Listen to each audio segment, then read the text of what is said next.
Vi är spelskaparna.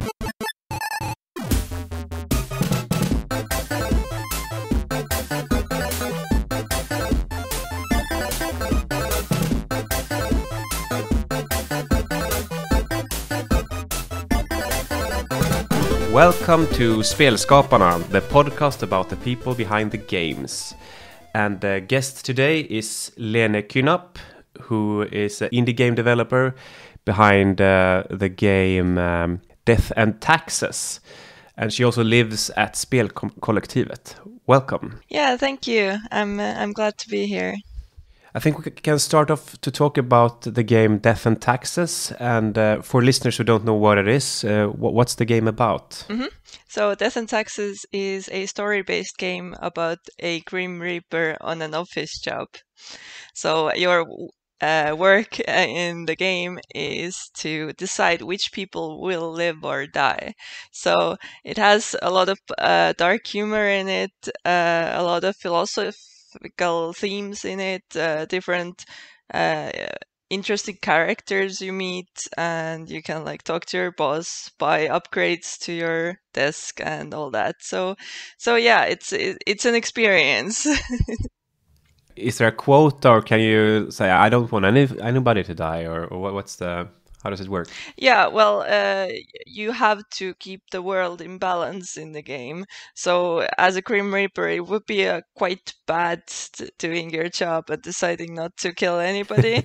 In the end, you would get fired for it. So yeah, that's not the route to take. But it's basically, well, you know the saying that probably that nothing in worlds is as certain as death and taxes. So that's the saying, and it's basically that you have to, you have to break some eggs to make omelette in a way.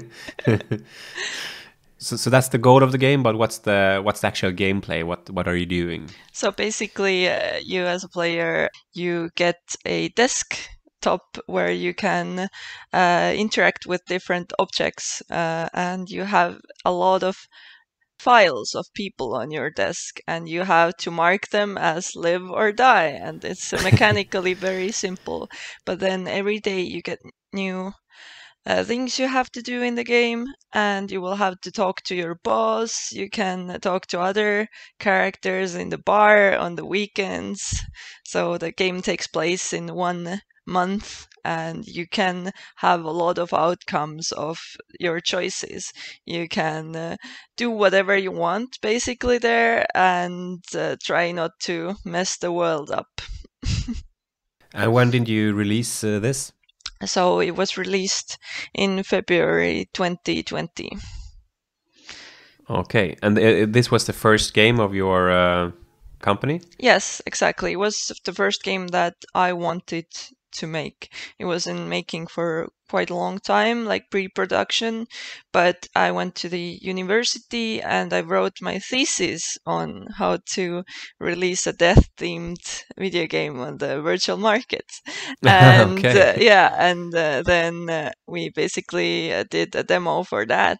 And then when I finished my studies, we went on full just working on this. And 9 months later, we had it done. Okay, cool. And what was the reception like? Oh, the reception has been great. We currently have it on PC, on Switch, and we're gonna go on PlayStation and Xbox as well. It has sold over 200,000 copies, and it has videos made that have been looked more than like 20 million times or something like that. Well, that's cool. And yeah, and people have been giving a lot of very positive feedback to it. So there's a lot of people who have my favorite comments are where people say that it has like made them think, and this was our main goal, to make people think or make them like see serious topics and deal with them in a more fun way, you know?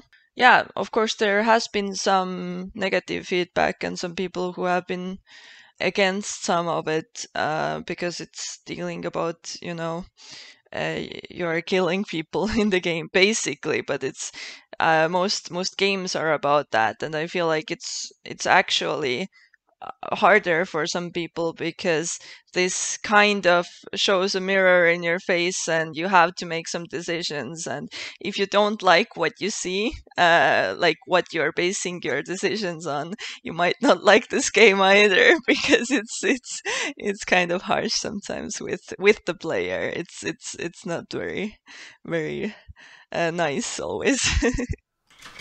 Got it. Yeah, you get some kind of letter describing a person, and you have to decide between Yes. two. That's a typical case, right? Hmm. And it's interesting that can feel more serious than actually shooting someone in the head, which might be the case in another game. This game, people are just in life-threatening situations, and you decide like if you're gonna spare or will they die. So it's not like you're even killing them, but it's because you're meant to like think about it, and you have their life stories, and feels a bit more real than shooting countless of personless thugs in a video game. Yeah, exactly. But congratulations, and now we know like how it ended up, how you made the game, and that it became a success. But how did it start? You said that was it this school project? Was that the start of it? Yeah, well, I came to the game industry through like a local small scene that we had. We made some game jams, and I found some people that I liked working with together. I joined another team making like a VR video game. That game didn't do well at all, and but I learned so much, and I felt like, oh, I want to make my own project about something I really care about. I watched a lot of like GDC talks, a lot of talks about how to do things right, wrote everything down, and I was like, okay, this project actually doesn't exist. This actually sounds like it checks all the boxes in marketability, for example. I feel it's super important to think about marketing right away, and how it fits in the market, and is there like a market for it, and also I really wanted to have this game as well done as a play. Like I'm making games that I would love to play myself as well. So yeah, I really believed in this project. But yeah, writing a thesis was mostly just an excuse to work more on the project because I started it already on my studies during my studies of I was studying media design. Actually, we didn't learn anything about games, but we learned everything from graphic design to web development to video to marketing to like a lot of stuff that it's all very useful if you're wearing a lot of hats as an indie developer as well. So yeah, that was nice. Yeah, and then we went on from there. And where was this? You mentioned the university, Oh but where yeah, was in it? Estonia, in Tartu Art University. Oh yeah. I've actually been there. Very nice place, I think. Yes, it is. I love that town. It's beautiful. Yeah, very beautiful. Okay, but how did you finance the project? Like from So the start? yes, so that was all bootstrapped. So as you say, it's we paid for everything. We didn't have much money.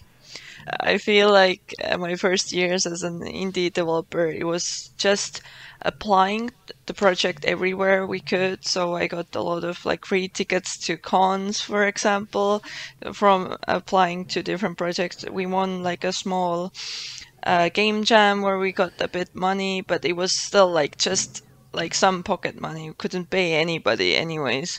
What we did was we did revenue share.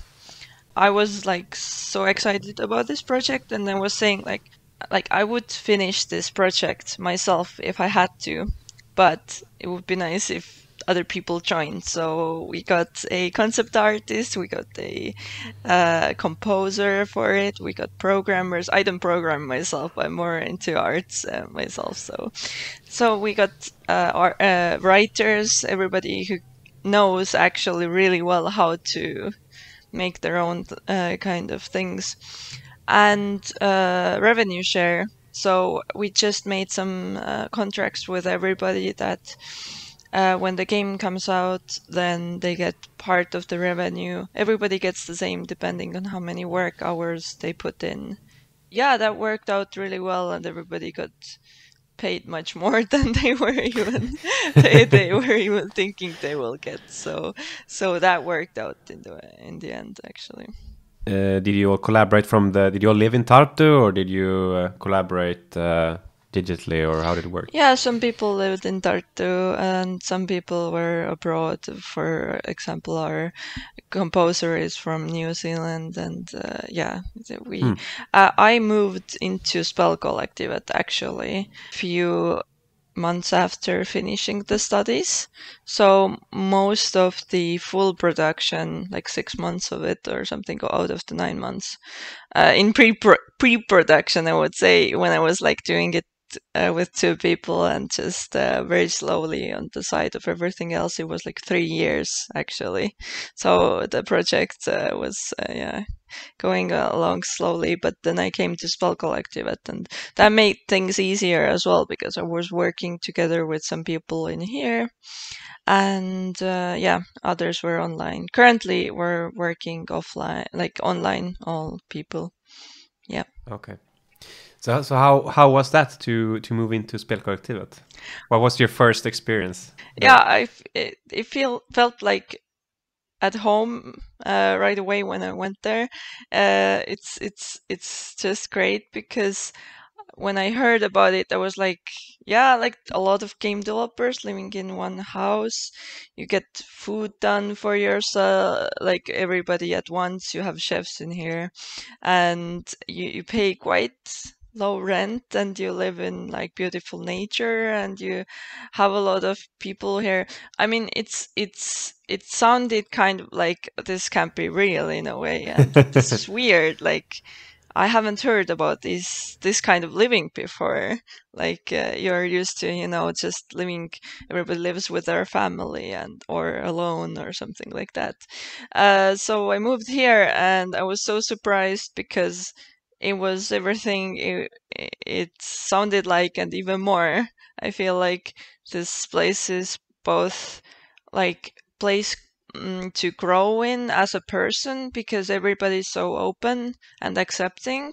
So you feel you become more of yourself, and there's for example, there's on Mondays there's mental health circles in here where if people want to, they can come and share their problems they're having, either work or personal life or whatever, if they want to. And this really has made a lot of people who weren't very open, like open up. And I can see a lot of other people like bloom here as well, and it's so great. Making a lot of friends in the industry as well, getting collaborations. It's like there are downsides, like for example, sometimes people leave, and it's really sad, because it's a place where people stay sometimes only for a few months. But there are people who stay here for years, and I have been here for 3 years already. Yeah. Yeah, and I can just mention Spelkollektivet it's located outside of Växjö and in the countryside. How many people can live there at once? Up to 40 or a bit more. Yes. 40 or something like that. And you also have there's also some education. Yes, going on there there, is right? also IndieQuest going on. So it is also there are students in this house. Not there are like indie developers who just want to be here, but there are also people who want to get into industry, get everything they need to know, and there's a program for that, and it's good for everybody because the program is paid by the Swedish government. So Spelkollektivet gets more money from it, and also people get free education in a very cool format. Like we have a very good teachers here. They're very cool, and I feel like there's also the way that things are taught is quite fun. Like programming starts from playing Minecraft, for example, but you will learn a lot through that. So yeah. And the teachers are living at Spelkollektivet as well? Yes, or? exactly. Yeah, that's great. Yeah, I think it's a really interesting project. I'm a big fan. So do you think living at Spelkollektivet helped out with the game in any way? Yes, I feel like one thing that helped a lot is being a part of different communities, because when you're a friend with different developers and communities, they can help you. For example, they will be your first like fans giving reviews to your games, for example. But also it really helped in Spelkollektivet that we had so much more time.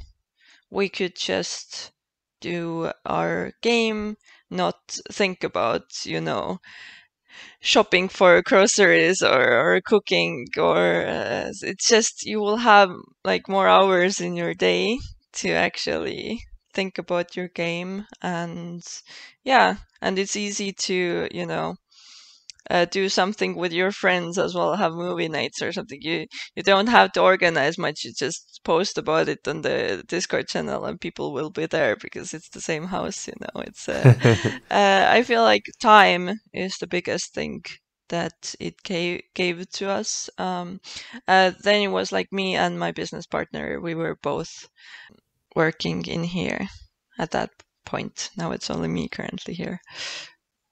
You said the game Death and Taxes, that you wanted the game to be like a vehicle to talk about serious questions. Mm-hmm. Like what type of questions in particular were you thinking about? So basically it has the classic trolley problem in there, of like who should die in a certain situation and why, and is this even okay thing to ask in a way.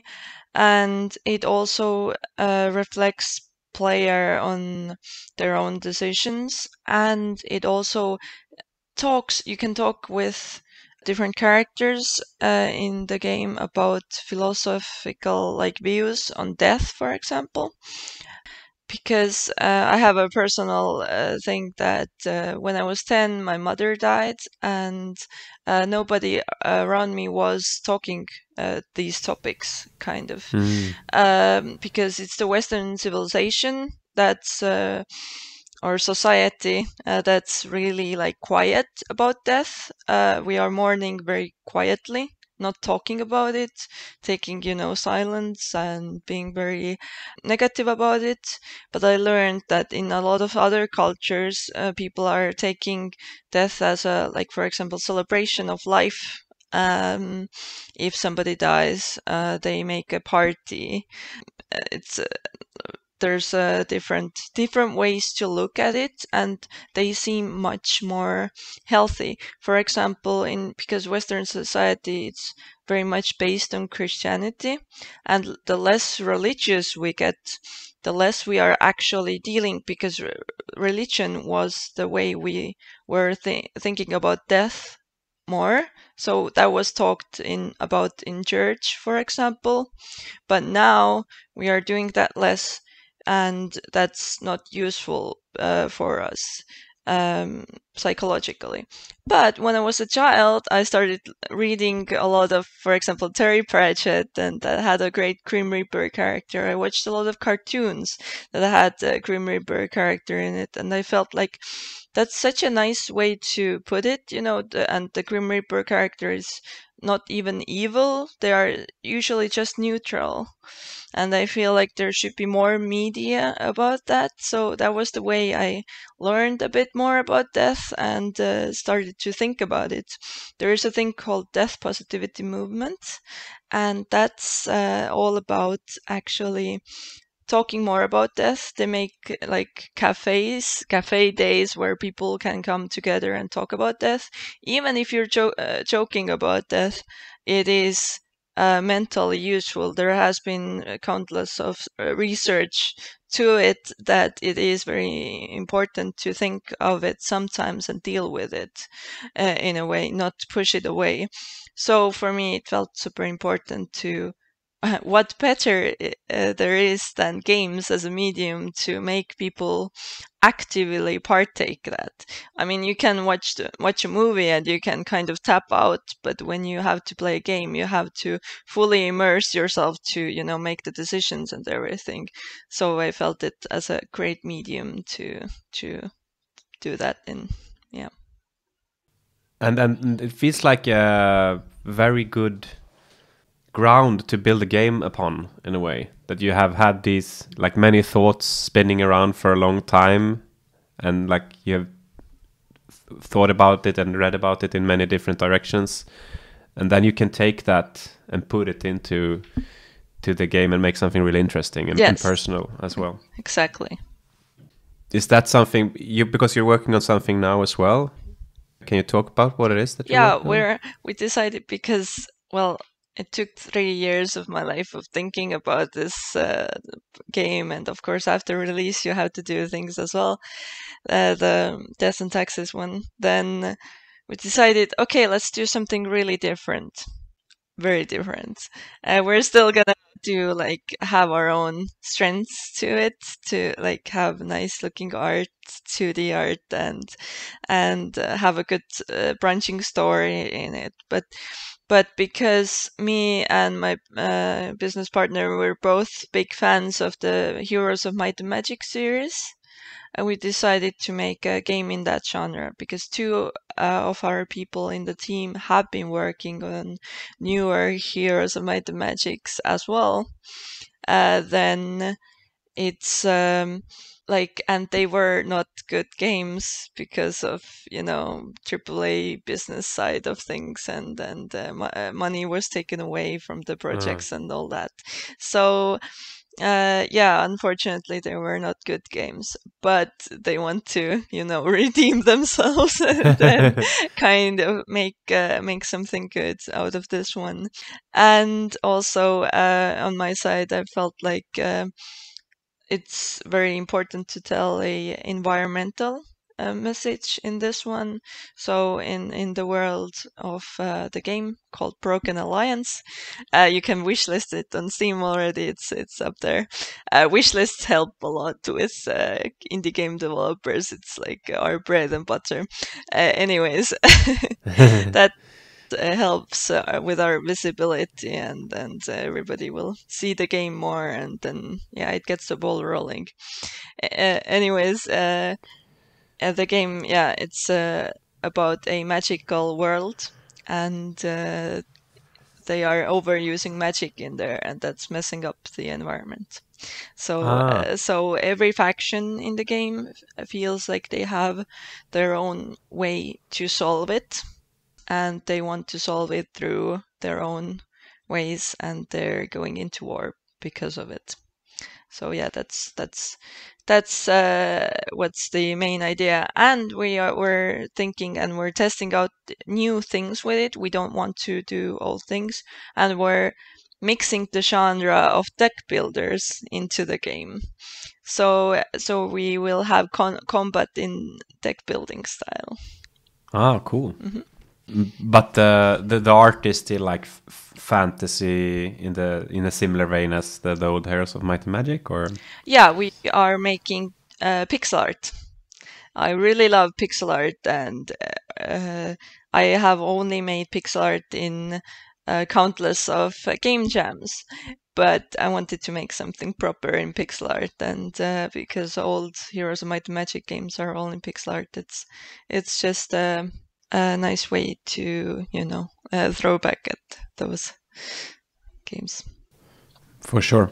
You talked about that when you made Death and Taxes, like markability was one thing that you thought a lot about. So so how have you thought about that in this for this game? Yeah, it's very different though, because with Death and Taxes we decided to make a game that's very easy for content creators to share because it was such a weird idea, Grim Reaper simulator. That sounds fun. So we got all the big YouTubers and Twitch streamers to play it, like Markiplier and Jacksepticeye and all them. But with this one, we are just looking at the market. What is lacking? I feel like strategy games overall are quite hard to make, and a lot of indie game developers are not tackling that. Strategy games are mostly made by bigger companies, and the ones that are there usually are either really loved, even if they have their own problems, or they are not that good and they don't work out. But most of them do quite well because you have to put a lot of time into it to make a strategy game. And I feel like our team is the perfect to make this game because we have all of the people who need to do it. Marketing wise, we probably might do a Kickstarter for it as well, not for the money but for the marketing as well. Yeah, the visibility. Just Do you think you can convert any of the Death and Taxes fans to want to try this game out? Yes, some of them, especially for the Choices Matter and the story-based thing of it. It is very different. Of course, we do have a small fan base now, and I'm sure they would love the game. It's just we also have more visibility on social media now as well. I feel like there's more doors open for us, even if everything else fails and we couldn't do it by ourselves. We feel like we could probably pitch this to a publisher as well to help with the publishing part of it. Even though we can self monetize this game and pay for it. But yeah, publisher, because we already have a very successful indie game under our name. Yeah. You mentioned Choices Matter. Mm-hmm. I think we can take that as a lead into the segment Under the Magnifying Glass. You chose the game Life is Strange, and I just wonder why. So, Life is Strange game was very different experience for me because I have played other games before that were meant to be Choices Matter games, like Telltale games, for example, but they didn't really feel like your choices did matter. There are other games that do it a bit better as well, but I feel like when I played Life is Strange, the first one, then I actually felt like I could have my own personalized game through play of this game, and that really made me think that this is really what I want to do, and I want to give players the experience of and the feedback of these were your choices in the end of the game as well. In what way does Life is Strange differ from let's say Walking Dead in this mechanic with the Choices Matter? Yeah, because it's episodic game, and the choices come together later in very interesting mechanics. For example, you have a system where a character remembers everything you have done, and depending on that, there might be a scene where you have to figure out what you're gonna do depending on what is their own experience with you. And in every end of the episode you see all the decisions you made and the percentages as well, what other players have made. And it's just very useful to get that feedback, and you can see where the decisions led to somewhere. Sometimes games branch really well and there's different branches for it. But some games just kind of try to make a feeling that your choices matter, even though they will, if you play another time, you will feel like, oh yeah, it didn't matter at all. It leads to the same outcomes. It leads to the same experience, basically. Okay, so it's you think it's better if you are transparent with what actually makes a difference, Yes. rather than, as you said, like in many games, it's kind of like a magic trick that Yeah. your choices mattered a lot, but it actually didn't. And I feel like the biggest learning lesson that I've got in doing a lot of game jams was it doesn't matter what you have in your game if your players don't see it.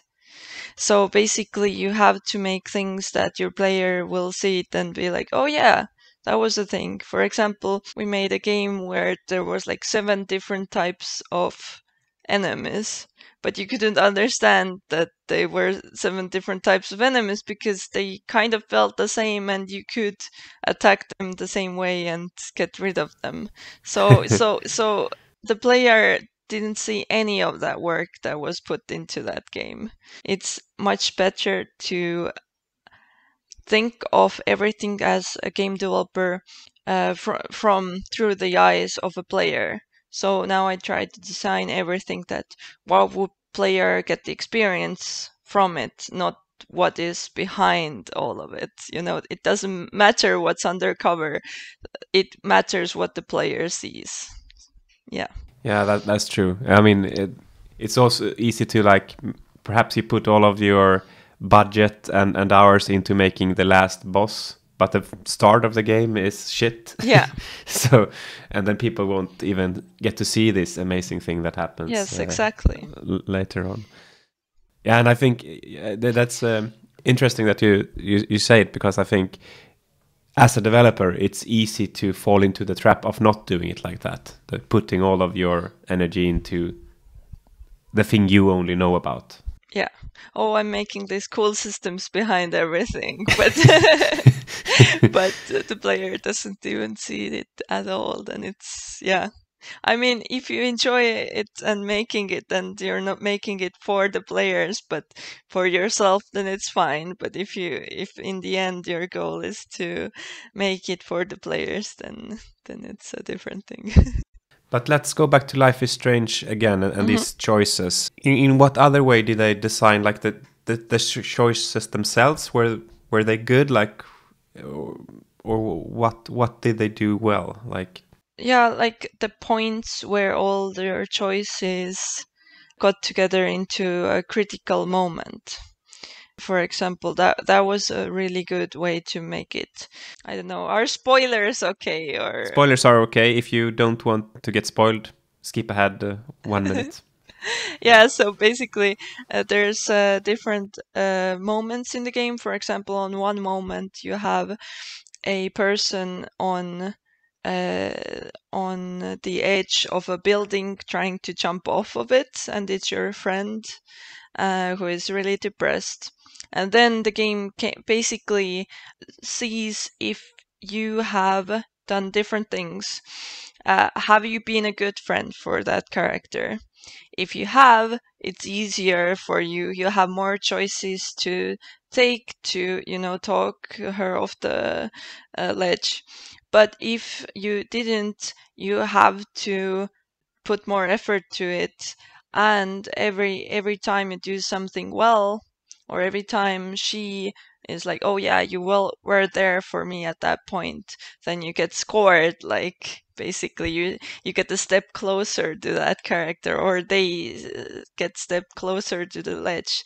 Also, it tests if you did pay attention. For example, you could you can have different choices to have. You could say like, oh, but your father really cares for you, or your mother really cares for you, or your brother really cares for you, your sister really cares for you. And then you're like, oh no, I saw a picture, like, and that and a letter from that family member, on the desk. Did I read it through? Do I know what it is all about? So it tests, have you paid attention? What have you done? Because it's just a side character, have you like put attention to it? And it just, there are these moments where everything comes together, all the things that you did before, all the things that you do remember, for example, and it could end up in different ways as well. Okay, great. Yeah, that sounds. I haven't played. I only played the demo for Life is Strange, but I've played Walking Dead, and that sounds a lot better than what what they have in the Walking Dead. So I'm getting pretty satisfied. Is there something else you want to talk about before we wrap up? Not really. It's I can just say that spell collective is great, and if anybody wants to do their own, make their own games, or even if you're like working online in a bigger team or whatever, then it's just a nice place to come. Why am I mentioning it here is just because currently the house is full, but sometimes it's not, and then it's losing money. They are not making any money from it. It's just for the community, for the good of it. But I want this place to stay here for as long as possible and do as well as possible. So yeah, the rent is very cheap for everything you get, like office space and internet, and yeah, so it's all included. So go check that out if you are into game development. Yeah, and I think like if you've had if you're listening now and you've had a dream for a long time that I wanted to try to be a game developer, I have this idea, I want to try it out, then I think like being at Spell Collective is a great start to do that.